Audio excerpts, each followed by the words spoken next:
साथियों, मैं कमल किशोर कठेरिया आज इस ऑनलाइन परिचर्चा में आप सबका स्वागत करता हूं। आज का विषय चर्चा के लिए है कि ज्योति मौर्य को इतनी गाली क्यों, जबकि जो गलती ज्योति मौर्य ने की वो तमाम पुरुष करते हैं, लेकिन पुरुषों को इतनी गाली नहीं मिलती। साथियों, ज्योति मौर्य और आलोक मौर्य जो उसके हस्बैंड, इनके ऊपर तमाम तरीके के रोज नए नए वीडियो आ रहे हैं।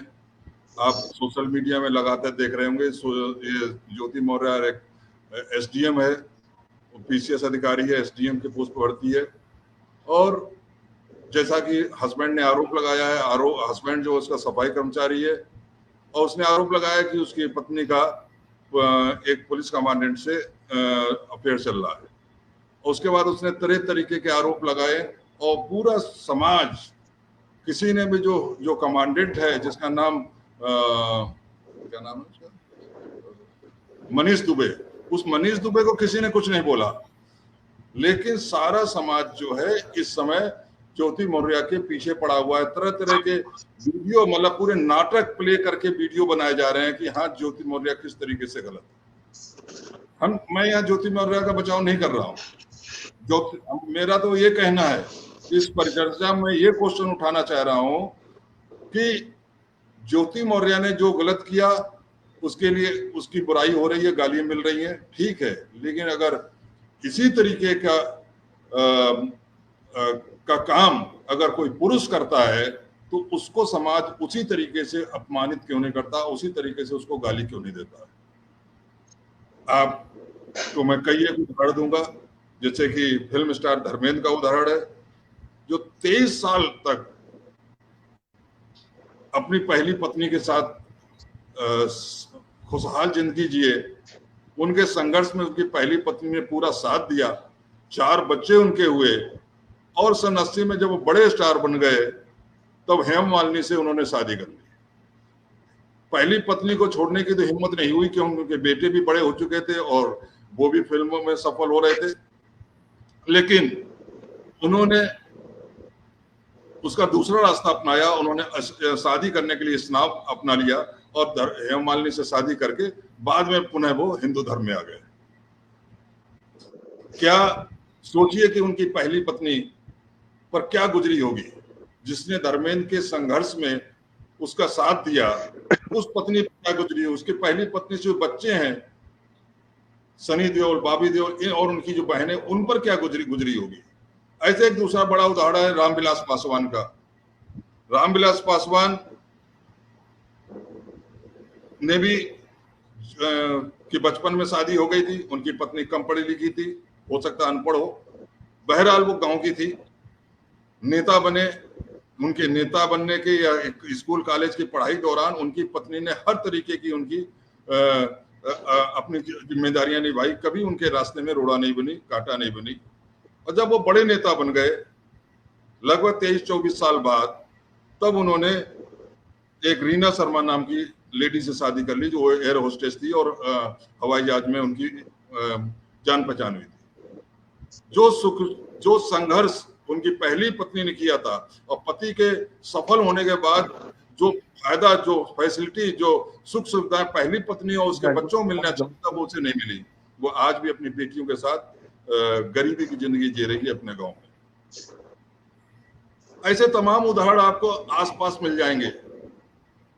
तमाम आईएएस, आईपीएस, आईआरएस, जज, एडवोकेट या बिजनेसमैन ऐसे मिलेंगे जिनकी शादी बचपन में हुई या कम पढ़ी लिखी से किसी कारणवश हो गई, और बाद में जब वो सफल हो गए तो उन्होंने पहली पत्नी को छोड़कर दूसरी शादी कर ली। तो और खास तौर पे अगर आप ध्यान देंगे, खास तौर से आप ध्यान देंगे, ये आवाज आ रही है सूर्यचंद कटेरिया, आप इसको अपना मोबाइल बंद करिए। हाँ, तो आवाज आ रही है बहुत, वो डिस्टरबेंस हो रहा है और कनेक्ट भी नहीं हो पा रहा। आपको बहुत से ऐसे उदाहरण मिलेंगे अफसरों के, खासतौर पे 60 के दशक में। उस समय खाली एससी ओबीसी नहीं, सवर्ण परिवार के भी जो लड़के सेलेक्ट होते थे उनकी अधिकांश की शादी बचपन या किशोर अवस्था में हो जाती थी। जब वो हाई स्कूल इंटर कर रहे होते थे, उनकी पत्नियां जो है गांव की होती थी, या तो पढ़ी लिखी नहीं होती थी, या पढ़ी लिखी होती थी तो ज्यादा ज्यादा 7वीं 8वीं या 10वीं तक की पढ़ाई होती थी। और जब वो IAS ऑफिसर बन गए, ऐसे बहुत से जिनको मैं भी जानता हूँ, आप भी जानते होंगे, आपके आसपास भी होंगे, उन्होंने अपनी पहली पत्नी को छोड़ दिया और दूसरी से शादी कर ली। तो क्वेश्चन ये है कि जब इस तरीके की ये मानवीय दुर्बलता है, इसको मैं मानवीय दुर्बलता मानता हूं कि कोई जानबूझ के पहली पत्नी को धोखा नहीं देता है, लेकिन जब दूसरी पत्नी से, लेकिन ऐसे बहुत से लोग हैं जिन्होंने पहली पत्नी को इसलिए छोड़ा, वो ज्यादा बड़े दोषी हैं, जैसे रामविलास पासवान जैसे, जिन्होंने अपनी पहली पत्नी को इसलिए छोड़ा क्योंकि वो अनपढ़ थी। लेकिन ऐसे बहुत केस हैं जिनको पहली पत्नी को छोड़ना नहीं चाहते थे, लेकिन दूसरी किसी सुंदर लड़की से बाद में उनका अफेयर्स हो गया और उसके बाद उन्होंने पहली पत्नी को छोड़ दिया। ऐसे बहुत से लोग, ऐसे आपको समाज में उदाहरण मिलेंगे, बहुत से ऐसे भी उदाहरण मिलेंगे जिन्होंने नहीं छोड़ा, गुप्त रूप से दूसरी महिलाओं के साथ चक्कर चला रहे हैं। मैं इसको मानवीय दुर्बलता मानता हूं। कोई भी आदमी जानबूझ के ऐसा नहीं करता है, और यह मानवीय दुर्बलता पुरुष के चरित्र में ज्यादा होती है। स्त्री इतनी जल्दी पति से बेवफाई नहीं करती है। पुरुष जल्दी, आपको अगर 100 केस मिलेंगे तो 10 केस आपको स्त्री वाले मिलेंगे, 90 केस जो है पुरुष वाले मिलेंगे। लेकिन किसी भी मामले में आपने नहीं देखा होगा कि पुरुष की जो है इस तरीके से बेइज्जती की जा रही हो, सोशल मीडिया में उसको लताड़ा जा रहा हो। कितने लोगों ने धर्मेंद्र की फिल्में इस बात पे छोड़ना, देखना बंद कर दी कि उसने जो है पहली पत्नी को धोखा दिया।